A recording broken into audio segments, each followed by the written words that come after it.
கிறிஸ்துவுக்குள் பிரியமான என் ஜனமே, அன்பினாதர் இயேசு கிறிஸ்துவின் நாமத்தினாலே வாழ்த்துக்கள். ஆமென்.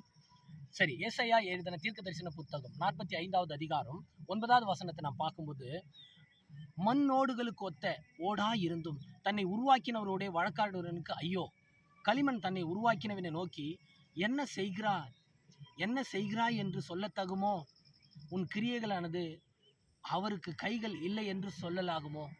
இந்த அண்ட சராசரத்தையும் வானத்தையும் பூமியும் படைத்த இந்த தெய்வம், அமேன், அவர் உயிருள்ள தெய்வம், உண்மையுள்ள தெய்வம், பரிசுத்தமுள்ள தெய்வம். அவர் மண்ணினாலே மனுஷனை உருவாக்கி தன் ஜீவ சுவாசத்தை நாசியில் கொடுத்தார். அப்படிப்பட்ட மனுஷன் தெய்வம் இன்னது என்று அறியாதது இருந்து அந்த தெய்வத்தை நோக்கி நீ என்னை ஏன் படைத்தாய் என்று கேட்பதற்கு சமம். நம்மை பெற்ற தாய் தகப்பனை பார்த்து ஏன் என்னை ஜெனிப்பித்தாய் என்று கேட்பதற்கு சமம். எனக்கு அன்பான தேவச்சனமே, தகப்பனை நோக்கி ஏன் என்னை ஜெனிப்பித்தாய் என்றும், தாயை நோக்கி ஏன் என்னை பெற்றாய் என்றும் சொல்லுகிறவனுக்கு ஐயோ என்று வேதம் சொல்லுகிறது. உங்களுக்கு தெரியுமா?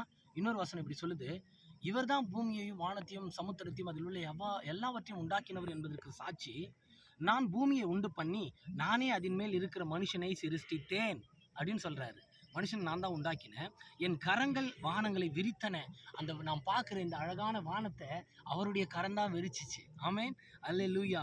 அவைகளின் சர்வ சேனையும் நான் தான் கட்டளையிட்டேன். இந்த பூமியை இருக்கிற ஜீவ ஜந்துக்கள் ஜீவராசிகள் எல்லாவற்றையும் நான் தான் உண்டாக்கினேன். நான் என்று அதிகாரத்தோடு சொல்லுகிற ஒரே ஒரு தெய்வம் நீங்களும் நானும் ஆராதிக்கிற இயேசு கிறிஸ்து. ஆமேன். இன்னும் ஒரு 2 வசனங்கள் சொல்கிறேன் பாருங்க.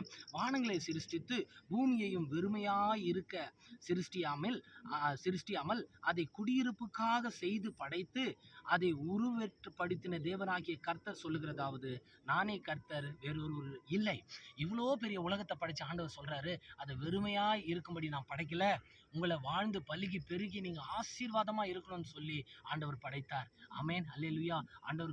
ஆண்டவருக்கு பிரியமில்லாத 2 காரியம், ஒன்று விபச்சாரம், இன்னொன்று விக்கிரக ஆராதனை. எனக்கு அன்பான தேவச்சனமே, ஸோ விக்கிரக ஆராதனை ஆகிய ஆமேன் எல்லா காரியத்தையும் விட்டு விலகுவோம். கர்த்தரே தெய்வம் என்று அறிந்து கொள்வோம். ஏன்னா கடைசி நாட்களில் அவர் சொல்றாரு, கவனிங்க இந்த வசனம் 23வது வசனம் சொல்லுது.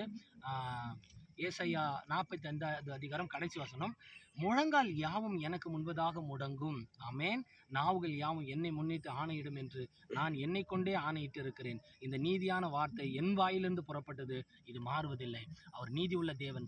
அவருடைய வாயிலிருந்து உங்களை பார்த்து இன்றைக்கு சொல்லுகிறார், ஆமேன், முழங்கால் யாவும் எனக்கு முன்பதாக முடங்கியே தீரும், நாவுகள் யாவும் என்னை முன்குறித்தே, நாவுகள் யாவும் என் நாமத்தை அறிக்கையிடும் என்று சொல்லுகிற தேவனாகிய கர்த்தரே மெய்யான தெய்வம். தேவனாகிய கர்த்தரே மெய்யான தெய்வம். அவரை அண்டிக் கொள்வோம். அவர் நீதி உள்ள தெய்வம், அவர் உயிருள்ள தெய்வம், அவர் உண்மையுள்ள தெய்வம், அவர் ஒருவரே பரிசுத்தம் உள்ள தெய்வம். கர்த்தர் தாமே உங்கள் யாவரையும் ஆசீர்வதிப்பாராக. ஆமேன், ஆமேன், ஆமேன்.